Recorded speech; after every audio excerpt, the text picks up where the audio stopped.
നമസ്കാരം പ്രിയ സുഹൃത്തുക്കളെ, Suresh ചൈത്രമാണ്. Green division ചാനലിന്റെ ഒരു സിനിമ അവലോകനത്തിലേക്ക് എല്ലാവർക്കും സ്വാഗതം. നമ്മൾ കുറച്ച് ദിവസങ്ങളായി ചാനലുകളും പത്രമാധ്യമങ്ങളും ഒക്കെ കേട്ടുകൊണ്ടിരിക്കുന്ന ഒരു കാര്യമാണ് സിനിമയിലെ പീഡന കഥകൾ. നമ്മൾ മലയാള സിനിമയെ പറ്റി ഇപ്പം ഒരു ലജ്ജയോടുകൂടി മാത്രമേ നമുക്ക് ഓർക്കാൻ കഴിയുന്നുള്ളൂ.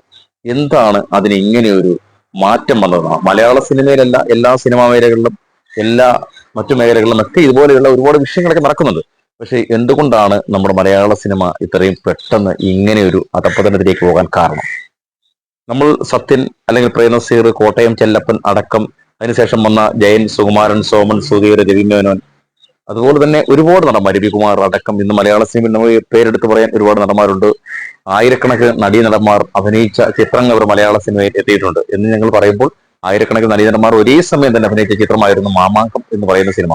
അന്നത്തെ പ്രശസ്തരായ താരങ്ങളും അതിനോടൊപ്പം ജൂനിയർ ആർട്ടിസ്റ്റുകളും അടക്കമുള്ള സാങ്കേതിക വിദഗ്ധരും അടക്കമുള്ളവർക്ക് പ്രയത്നിച്ച സിനിമ. അതുപോലെ വലിയ ബഡ്ജറ്റ് സിനിമകൾ മലയാളത്തിൽ ഉണ്ടായിട്ടുണ്ട്. അതിനുശേഷവും ഇപ്പോഴുമൊക്കെ നമ്മൾ കോടി ക്ലബ്ബുകൾ എന്നൊക്കെ പറയുന്ന സിനിമകളൊക്കെ ഉണ്ടാവുന്നുണ്ട്. പക്ഷെ എന്തുകൊണ്ടാണ് മലയാള സിനിമയിൽ ഇങ്ങനെ ഒരു അപജയം ഉണ്ടായെന്ന് നമുക്ക് ആർക്കെങ്കിലും ചിന്തിക്കാൻ കഴിയാത്ത ഒരു അവസ്ഥയിലേക്കാണ് എത്തിച്ചേർന്നിരിക്കുന്നത്. ഇന്ന് ഹൈടെക്കും വളരെ ബ്ലൂച്ചിപ്പും ഒക്കെ ആയിട്ട് നടക്കുന്ന ഞങ്ങളാണ് പുതിയ ന്യൂ ജനറേഷൻ സിനിമകളുടെ വക്താക്കൾ എന്ന് പറയുന്ന ആൾക്കാരെടുക്കുന്ന സിനിമകൾ. അതുപോലെ തന്നെ ഇപ്പൊ KGF എന്ന് പറയുന്ന സിനിമയുടെ നിർമ്മാതാക്കൾക്കെതിരെ ഒരു കേസ് ഫയൽ ചെയ്തിരിക്കുന്നു. കാരണം നടപടികൾ ഒരുപാട് ഉണ്ടായിട്ടുണ്ട്. പല സിനിമകളുടെയും പിന്നാമ്പുറ കഥകൾ കേട്ടാൽ ഞെട്ടിപ്പോകും. വലിയ താരങ്ങളൊക്കെ വന്ന അഭിപ്രായങ്ങൾ പറയുന്നു, പോകുന്നു എന്നുള്ളതല്ലാതെ ഇതിനൊരു വ്യക്തമായ കാര്യങ്ങളൊന്നും ആരും പറയുന്നില്ല. കൂടെ ഉള്ളവരെ സംരക്ഷിക്കണം എന്നുള്ളത് ഏത് സംഘടനയുടെയും പ്രത്യേകതയാണെന്ന് നമുക്ക് മനസ്സിലാക്കാം. അത് പോലീസ് സംഘടനയായാലും, വക്കീലന്മാരുടെ സംഘടനയായാലും, പത്രപ്രവർത്തക സംഘടനയായാലും, കേരളത്തിൽ ഏതൊക്കെ സംഘടനകളുണ്ടോ ആ സംഘടനകളിൽ എന്തെങ്കിലും വിഷയമുണ്ടായാൽ ഒപ്പം നിൽക്കുന്നവരെ കുറെയൊക്കെ സംരക്ഷിക്കുക എന്നത് അവരുടെ ഒരു കടമയാണ്. അപ്പൊ ഇതിനകത്ത് അങ്ങനെയൊന്നുമല്ല. വെളിപ്പെടുത്തലുകളായി വന്നിരിക്കുന്നത് ഒരുപാട് നടികളാണ്. ഇപ്പം തന്നെ പ്രശസ്തയായ നടി വന്നിരിക്കുന്നു. 28 പേർ ആണ് പീഡിപ്പിക്കാൻ ശ്രമിച്ചത് എന്ന് പറയുന്നു. നടിയൊക്കെ നമുക്ക് പരിചയമുണ്ട്. എനിക്ക് നേരിട്ട് ഫോൺ വഴിയൊക്കെ ഞാൻ സംസാരിക്കുന്ന ഒരു ആർട്ടിസ്റ്റാണ് ചെന്നൈയിൽ നിന്നും. അപ്പോ നമ്മൾ ആ നടിയുടെയൊക്കെ വെളിപ്പെടുത്തലുകൾ മാത്രമല്ല, പിന്നെ അതുകൂടാതെ നമ്മുടെ വൈശാലിയിൽ അഭിനയിച്ച നടി, അതുപോലെ തന്നെ കാബുളിവാലയിൽ അഭിനയിച്ച നടി, ഇവരൊക്കെ രംഗത്ത് വന്നിരിക്കുന്നത്. പക്ഷെ അതിന് മുമ്പ് ഒരു പ്രമുഖ നടികളും ഈ വിഷയവുമായി ബന്ധപ്പെട്ട് ഒരു നടന്മാരുടെ പേരുകൾ പറയുകയോ വെളിപ്പെടുത്തുകയോ ചെയ്തില്ല. സിനിമയിൽ ജൂനിയർ ആർട്ടിസ്റ്റുകളായും അതുപോലെ തന്നെ ചെറിയ ചെറിയ വേഷങ്ങൾ ചെയ്യുകയും സപ്പോർട്ടിംഗ് ആർട്ടിസ്റ്റുമായിട്ട് വന്ന ചില നടികളാണ് ആദ്യമായി രംഗത്തെത്തിയത്. തമിഴിലൊക്കെ പോയി ഗ്ലാമർ സിനിമകൾ അഭിനയിച്ച ഒരു നടിയാണ് വലിയ ഒരു വിവാദവുമായി സിദ്ദിഖിനെതിരെയും അങ്ങനെ പല പല നടന്മാർക്കെതിരെയും സുധീഷിനെതിരെയും ഒക്കെ വന്നത്. ഇപ്പോൾ ഹരിഹരൻ സാറിന്റെ പേര് കൂടി പറയുന്നു. എന്താണെന്നറിയില്ല. സ്ത്രീകൾ പറയുന്ന കാര്യങ്ങൾ മാത്രമാണ് ചാനലുകൾ റിപ്പോർട്ട് ചെയ്യുന്നത്. ചാനലുകളുടെ ഏറ്റവും വലിയ മോശമായ ഒരാണ് രണ്ട് തരം എന്നുള്ളത്.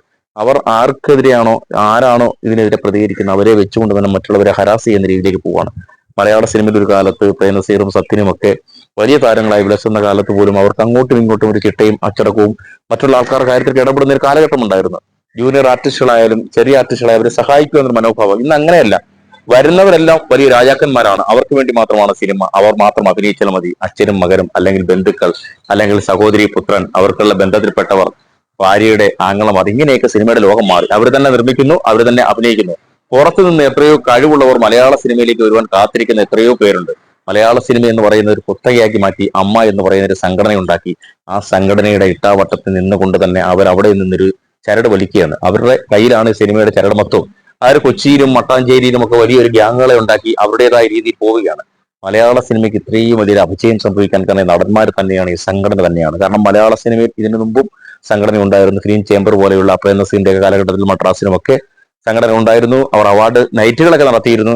അതുപോലെ സഹായങ്ങൾ ചെയ്തിരുന്നു. ജയന്റെ മരണം നടക്കുമ്പോൾ ജയന്റെ മൃതശരീരം മദ്രാസിൽ നിന്ന് എത്തിക്കുവാനായിട്ട് പ്രേംനസീറാണ് പണം മുടക്കി പ്രത്യേക വിമാനം ചാർട്ട് ചെയ്ത് തിരുവനന്തപുരത്ത് എത്തിക്കുന്നതും മറ്റു ചടങ്ങുകളൊക്കെ നിർവഹിക്കുന്നു. അങ്ങനെ ഒരുപാട് കാര്യങ്ങളൊക്കെ സിനിമയിൽ ചെയ്തുകൊണ്ടിരിക്കുന്ന വലിയ വലിയ നടന്മാരുണ്ടായിരുന്നു. അവരെയൊക്കെ മറന്നുകൊണ്ടാണ് ഇന്ന് മലയാള സിനിമയിൽ അവരുടേതായ കവചം തീർത്തുകൊണ്ട് അല്ലെങ്കിൽ പുതിയ ന്യൂ ജനറേഷൻ എന്ന് പറയുന്ന ഒരു ടീം, നമ്മൾ ഒരിക്കലും മനസ്സിൽ കാണാൻ പറ്റാത്ത നടന്മാർ, നമ്മളെ മനസ്സിൽ പോലും കരുതാത്ത പലരും പീഡന കേസുകളും അതുപോലെ തന്നെ മറ്റ് കാര്യങ്ങളിലൊക്കെ ഇങ്ങനെ പെട്ടിരിക്കുന്ന ഒരു സമയമാണ്.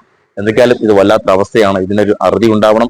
നമ്മളെ ഈ പറയുന്ന നടനും അല്ലെങ്കിൽ MLA ഒക്കെ ആയ മുകേഷിനെതിരെ പറയുന്ന വലിയ വിവാദങ്ങൾ, പല സിനിമാ താരങ്ങൾ, ജയസൂര്യ അടക്കമുള്ള നടന്മാർ, അതുപോലെ സുധീഷ് അടക്കമുള്ള നടന്മാർ, ഇങ്ങനെ എത്ര നടന്മാർ, രഞ്ജിത്ത്, സംവിധായകൻ രഞ്ജിത്ത് ഒക്കെ ഇങ്ങനെ വന്ന് രംഗത്ത് നിൽക്കുകയാണ്. അതായത് പീഡന കേസിലെ പ്രതികളായിട്ട് ഇരകൾ അതുപോലെ തന്നെ ഈ പ്രതികൾ എന്നൊക്കെ പറഞ്ഞതുപോലെ നമുക്ക് ഇതിനൊക്കെ ഒരു മാനദണ്ഡമൊന്നും നിർണ്ണയിക്കാൻ പറ്റില്ല. ആരാണ്, എന്താണ്, എങ്ങനെയാണ്, എപ്പോഴാണ്. മലയാള സിനിമയിൽ 28ഓളം പ്രാവശ്യം പീഡനത്തിനിരയാവാൻ പോയി എന്ന് പറയുന്ന നടി, അതുപോലെ തന്നെ പല ലൊക്കേഷനുകളും പീഡിപ്പിച്ചു എന്ന് പറയുന്ന മറ്റു നടികൾ, അങ്ങനെ ഒരുപാട് പേര് രംഗത്ത് വരികയാണ് മലയാള സിനിമയിൽ. ഇതൊക്കെ ഉണ്ടായിരിക്കാം, അത് എല്ലാ ഫീൽഡിലും ഉണ്ടായിരിക്കാം. പക്ഷേ ഓരോ കാലഘട്ടത്തിനനുസരിച്ച് സിനിമ മാറുമ്പോഴും സിനിമ പുതിയ പുതിയ സെറ്റപ്പിലേക്ക് പോകുമ്പോഴും ആ സിനിമയുമായി ബന്ധപ്പെട്ട് ഇപ്പോഴും അനിശ്ചിതത്വം നിലനിൽക്കുകയാണ്. കാരണം ഒരു കൂട്ടം ആൾക്കാർക്ക് മാത്രം സിനിമയിൽ അഭിനയിക്കാൻ പറ്റുന്നു, മറ്റുള്ളവർക്ക് പുറത്തു നിൽക്കുന്നു. നല്ല കഴിവുള്ള നടന്മാരും നടികളും ഒക്കെ ഇങ്ങനെ വരും. നടിനെയുള്ള നടികളൊന്നും പിന്നെ അഭിനയിക്കാൻ താല്പര്യപ്പെടുന്നില്ല. അവർ അവരുടേതായ മേഖലകളിലേക്ക് തിരിഞ്ഞു പോകുന്നു. അഭിനയം പാഷനാണെന്ന് പറഞ്ഞ് വരുന്ന പലരും പിന്നെ പിടിച്ചു നിൽക്കാൻ പറ്റാത്ത അവസ്ഥയിലേക്ക് പോകുന്നു. അങ്ങനെ വളരെ വളരെ മോശമായ ഒരു അവസ്ഥയിലേക്ക് പോകുമ്പോഴാണ് മലയാള സിനിമ കാണുന്ന പ്രേക്ഷകരായ നമ്മൾ ലജ്ജിച്ച് തലതാഴ്ത്തുന്നത്. അവരെക്കാളും ലജ്ജ ഇപ്പൊ നമുക്കാണ്. മലയാള സിനിമ ഇങ്ങനെ ആയിപ്പോയോ? എത്രയോ വലിയ നടന്മാർ, എത്രയോ വലിയ വലിയ സൂപ്പർ സ്റ്റാറുകൾ, മെഗാസ്റ്റാറുകൾ ഉണ്ടായിരുന്ന മലയാള സിനിമ. ഇന്നും മെഗാസ്റ്റാറും സൂപ്പർ സ്റ്റാറുകളും ഒക്കെ ഉണ്ട്. പക്ഷേ എങ്കിൽ തന്നെയും അവർക്കൊക്കെ മലയാള സിനിമയെ നിയന്ത്രിക്കാൻ പറ്റുന്നില്ല. ഒരു ലോബിയാണ് മലയാള സിനിമയെ നിയന്ത്രിക്കുന്നത് പറഞ്ഞാൽ അതിന് വേറൊരു കാര്യവും പറയേണ്ടതില്ല. നമ്മൾ അടുത്ത കാലത്ത് കേട്ട ചില മാഫിയകൾ അല്ലെങ്കിൽ ഒരു കൂട്ടായ്മയുടെ സംഘടനകൾ മലയാള സിനിമയിൽ വലിയൊരു പവർ ഗ്രൂപ്പ് തന്നെ ഉണ്ടായിക്കൊണ്ട് അവർ തന്നെ നയിക്കുന്ന ഒരു ടീമായി കൊച്ചിയിലും മട്ടാഞ്ചേരിയിലും ഒക്കെ വളരുന്നു എന്ന് പറയുമ്പോൾ തന്നെ അതിന്റെ ഒരു ഗുരുതരാവസ്ഥ നമുക്ക് മനസ്സിലാകാം. ഈയാമ്പാറ്റകളെ പോലെ ചെന്നുപെടുന്ന ചെറിയ നടീനടന്മാർ അവരെന്നും ഇങ്ങനെ ഗതിയില്ലാതെ അലയുകയാണ്. മലയാള സിനിമയുടെ ഒരു കാലഘട്ടത്തിൽ ഇതൊക്കെ ഒരുപാട് പേര് കഷ്ടപ്പെട്ട് സിനിമയിൽ എത്തിയിട്ടുണ്ട്, ഇല്ലെന്നൊന്നും പറയുന്നില്ല. പക്ഷേ കഷ്ടപ്പെട്ടെത്തി വലിയൊരു നിലയിലെത്തി നല്ല പണക്കാരായി, സാമ്പത്തികമായി ബെൻസ് കാറും അതുപോലെ തന്നെ എല്ലാ സംവിധാനങ്ങളും, ഹോട്ടലുകളും, ഫ്ളാറ്റുകളും, സമുച്ചയങ്ങളും, ദുബൈയിൽ ബിസിനസ്സുകളും ഒക്കെ തുടങ്ങിക്കഴിഞ്ഞു. പക്ഷെ ഇതെല്ലാം പ്രേക്ഷകരുടെ പൈസയാണ്, മലയാള സിനിമയെ സ്നേഹിക്കുന്ന പൈസയാണ്. നമ്മളെപ്പോലുള്ള ആൾക്കാർ വളരെ കഷ്ടപ്പെട്ടു പോയി തിയേറ്ററിൽ പോയി ഇടികൂടി സിനിമ കണ്ടൊരു കാലം ഉണ്ടായിരുന്നു. ടിക്കറ്റ് എടുക്കാൻ ഇന്ന് ഓൺലൈൻ ബുക്കിംഗ് ഉള്ള സമയമാണ്. അന്ന് ടിക്കറ്റ് എടുക്കാൻ ചെറിയൊരു ഹോട്ടലിൽ കൂടി കൈയിട്ട് ഹൗസ്ഫുൾ എന്ന് ബോർഡ് വെക്കുന്ന ഒരു ഇടികൂടിയ കാലം ഉണ്ടായിരുന്നു. ആ സിനിമാ കഥകളൊന്നും മലയാള സിനിമയിൽ നടന്മാർ മറന്നു പോകരുത്. ജനങ്ങളോട് ഒരു കമ്മിറ്റ്മെന്റ് ഉണ്ടായിരിക്കണം എന്ന് മാത്രമാണ്. മലയാളത്തിലെ മമ്മൂട്ടിയും മോഹൻലാലും ഒക്കെ നിശബ്ദരായിരിക്കുന്നതെന്ന് ചോദിച്ചാൽ മോഹൻലാൽ ഇന്നലെ വന്ന് സംസാരിച്ചു, ഇല്ലെന്നല്ല. പക്ഷേ മമ്മൂട്ടിയെന്ന് വ്യക്തമായൊന്നും പറയുന്നില്ല. ചില നടന്മാരെ മുകളിലുള്ള വലിയ സൂപ്പർ സ്റ്റാറുകൾക്ക് ഭയമാണ്. സുരേഷ് ഗോപിയൊക്കെ മാത്രമേ എന്തെങ്കിലുമൊക്കെ ശക്തമായി പ്രതികരിക്കുന്നുള്ളൂ. അതും അദ്ദേഹത്തിനെ നശിപ്പിക്കാൻ കൂടെ നടക്കുന്ന കുറെ മാധ്യമങ്ങളും ഉണ്ട്. അത് നമ്മൾ മനസ്സിലാക്കണം. എന്താണ് മലയാള സിനിമയിൽ സംഭവിക്കുന്നത്? എന്താണ് നടികൾക്ക് സുരക്ഷിതത്വമില്ലാത്തത്? ക്യാരവനും മറ്റുമൊക്കെ കൊണ്ടിട്ട് പീഡനത്തിന് വേണ്ടി ഉണ്ടാക്കുന്ന ഒരു സംവിധാനമാണോ എന്ന് ചോദിച്ചാൽ അങ്ങനെയും നമുക്ക് കൂട്ടി വായിക്കേണ്ടതുണ്ട്. എന്തൊക്കെയാലും മലയാള സിനിമയുടെ ഈ നാറ്റ കേസ് അല്ലെങ്കിൽ ഈ മലയാള സിനിമയുടെ നാണക്കേട് മാറ്റണം. മലയാള സിനിമയിൽ പേരുദോഷം ഉണ്ടായപ്പോൾ തന്നെ അധികാര പദവിയിൽ നിന്നും മാറിയ പലരുമുണ്ട്. പക്ഷെ എന്തുകൊണ്ടാണ് നടനും അല്ലെങ്കിൽ ഒരു MLA-യുമായ രാഷ്ട്രീയ നേതാവായ 2 പ്രാവശ്യം MLA ആയ ഒരു നടൻ എന്തുകൊണ്ട് മാറി നിൽക്കുന്നില്ല? അവരെ മാറ്റുന്നില്ല. പാർട്ടി തീരുമാനിക്കണ്ടേ? ഇങ്ങനെ ഒരു അന്വേഷണം വരുമ്പോൾ അതിനെ നേരിടാനുള്ള ഒരു കരുത്തുണ്ടാവണം. അതിന് നമ്മൾ നിൽക്കുന്ന ആ ഒരു ബേസിൽ തന്നെ നിന്നുകൊണ്ട് കരുത്തുണ്ടാക്കേണ്ട കാര്യമല്ല. സ്വന്തമായി നമ്മൾ പുറത്തു നിൽക്കണം. നമ്മൾ ചെയ്തിട്ടില്ലെങ്കിൽ ആ തെറ്റ് തിരുത്തുന്നതുവരെ മാറി നിൽക്കുന്നതാണ് നല്ലത്. ഏതൊക്കെയാലും ഇതുപോലെയുള്ള ഒത്തിരി സിനിമാ കഥകൾ നമുക്ക് പറയുവാനുണ്ട്. തട്ടിപ്പിന്റെയും വെട്ടിപ്പിന്റെയും പ്രൊഡക്ഷൻ കൺട്രോളർമാരുടെയും സിനിമ സഹസംവിധായകരുടെയും സംവിധായകന്മാരുടെയും എല്ലാവരെയും ഒന്നും പറയാൻ പറ്റില്ല. പലരും ഇതിൽ നിന്ന് മാറി നിൽക്കുന്നവരുണ്ട്. പക്ഷേ പലരും ഇതിന്റെ പിന്നാലെ പോകുന്നവരുണ്ട്. അങ്ങനെയൊക്കെ ഒത്തിരി കാര്യങ്ങൾ നടികൾ പറഞ്ഞു കഴിഞ്ഞു. ഒരുപാട് പോപ്പുലർ അല്ലാത്ത നടികളാണ് ആദ്യം വന്നത്. പക്ഷേ ഇപ്പോൾ വന്നിരിക്കുന്ന എല്ലാം ഏറെ പ്രശസ്തരായ തമിഴിലും മലയാളത്തിലും ഒക്കെ അഭിനയിച്ച മുൻനിര നടികളാണ് വന്നുകൊണ്ടിരിക്കുന്നത്. ഓരോ ദിവസവും രാവിലെ ഇങ്ങനെ അപ്ഡേഷൻ ആയിക്കൊണ്ടിരിക്കുകയാണ്. ഓരോ ദിവസവും ഓരോ നടികൾ വരുന്നു, അല്ലെങ്കിൽ മറ്റുള്ള ആൾക്കാർ വരുന്നു. അങ്ങനെ നടികളുടെ ഒരു പ്രളയമാണ്. മലയാള സിനിമയിൽ എല്ലാ നടികളും ഇങ്ങനെ മിണ്ടാതിരുന്നിട്ട് വീണ്ടും വീണ്ടും ഇങ്ങനെ വരികയാണ്. അപ്പോൾ നമ്മൾ ആലോചിക്കണം, ഇതിനകത്ത് എന്തുമാത്രം പ്രശ്നങ്ങൾ നടക്കുന്നു, എന്തുമാത്രം വിഷയങ്ങൾ ഉണ്ടാവുന്നു. ഈ മലയാള സിനിമ ഇങ്ങനെയാണോ? അടുത്തിടെയാണ് ഈ മലയാള സിനിമയിൽ ഇത്രയും വളരെ നടികളെയും മറ്റുള്ള ആൾക്കാരെയൊക്കെ ദുരുപയോഗം ചെയ്യുന്ന രീതിയിലേക്ക് പോകുന്നത്. കാരണം അതിന്റെ ഒരു വലിയ ലോബി തന്നെ ഇത് പ്രവർത്തിക്കുന്നുണ്ട്. അത് തീർച്ചയായും സർക്കാരും കോടതിയും പോലീസും ഒക്കെ ഇത് കണ്ടെത്തുക തന്നെ വേണം. കുറ്റക്കാരാണെങ്കിൽ അവരെ ശിക്ഷിക്കണം. അതിന് തീർച്ചയായും അതിനുള്ള നടപടി ഉണ്ടാകണം. അത് നിയമപരമായി വേണ്ടുന്നതാണ്. ചെറിയ ഒരു കേസ് ഉണ്ടാകും പോലും ഒരു പ്രതിയെ പിടിച്ച് അറസ്റ്റ് ചെയ്ത് വൈകുന്നേരം വെച്ച് ജഡ്ജിയുടെ മുമ്പിൽ ഹാജരാക്കി റിമാൻഡ് ചെയ്യുന്ന ഒരു കാലമാണ്. എന്നിട്ട് പോലും ഇത്രയും അമ്പന്മാർ ഇത്രയും ദിവസം ഉണ്ടായിട്ടും ആരെ ചൊവ്വേ നേരെ ചോദ്യം ചെയ്യാനോ അവർക്കെതിരെ നടപടിയെടുക്കാനോ, കേസ് ഫയൽ ചെയ്തു, കേസെടുത്തു എന്നൊക്കെ പറയുന്നേ ഉള്ളൂ. ഒരു നടപടി ഉണ്ടായിട്ടില്ല. അപ്പോൾ പണമുണ്ടെങ്കിൽ ഇതിന്റെ പിന്നിൽ പ്രവർത്തിക്കുന്നവർക്ക് എല്ലാ സംരക്ഷണവും കിട്ടുമെന്ന് കൂടി മനസ്സിലാക്കണം. മലയാള സിനിമ വലിയ ലോബിയാണ്. ലേഖൻ പറഞ്ഞ പോലെ വലിയൊരു അധോലോകമാണെന്ന് തന്നെ ഇപ്പൊ നമ്മൾ കൂട്ടാക്കേണ്ടിയിരിക്കുന്നു. എല്ലാവരും ഇങ്ങനെ പ്രതികളായി രംഗത്ത് വരികയാണ്. എന്തായാലും മലയാള സിനിമയുടെ ഈ നാണക്കേട് തീർക്കാൻ ശരിക്കുമുള്ള പ്രതികളെ കണ്ടെത്തുക തന്നെ വേണം. നടികളുടെ മുടിയെടുക്കുന്നു എന്ന് പറയുന്നു. ഏതായാലും പോലീസിനും അല്ലെ സർക്കാരിനും പിന്നെ അവസാന വാക്കുന്ന രീതിയിൽ കോടതിക്കും നിയമപരമായിട്ട് പലതും ചെയ്യാൻ കഴിയും.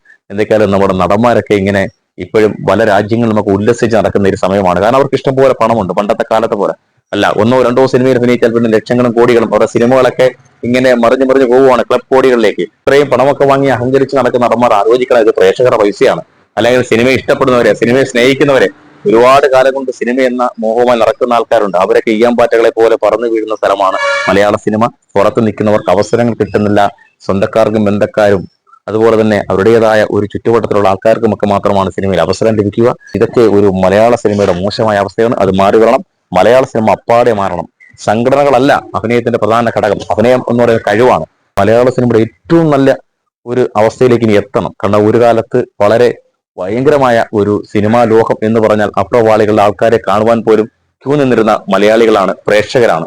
അതേപോലെ അത്രയും സ്റ്റാൻഡേർഡ് ആയിട്ട് അല്ലെങ്കിൽ അത്രയും നല്ല താരപ്രഭയുള്ള താരങ്ങൾ ഉണ്ടായിരുന്ന ഒരു നാടാണ്. ഇതോടുകൂടി കുറെ പ്രഭയൊക്കെ പൊഴിഞ്ഞുപോയി. എന്തൊക്കെയാലും നമുക്കിനിയും കാത്തിരുന്ന് കാണാം. ഇനി ഇതുപോലെയുള്ള ഒരു സംഭവങ്ങളും ഉണ്ടായിരിക്കട്ടെ. കൃത്യമായ നടപടി പ്രതികൾക്കെതിരെ സർക്കാർ അല്ലെങ്കിൽ പോലീസ് സ്വീകരിക്കും. കോടതി നിയമപരമായി തന്നെ അവർക്കുള്ള ശിക്ഷകൾ നടപ്പിലാക്കുമെന്ന പ്രതീക്ഷയാണ്. അടുത്ത ഒരു എപ്പിസോഡുമായി വീണ്ടും എത്താം.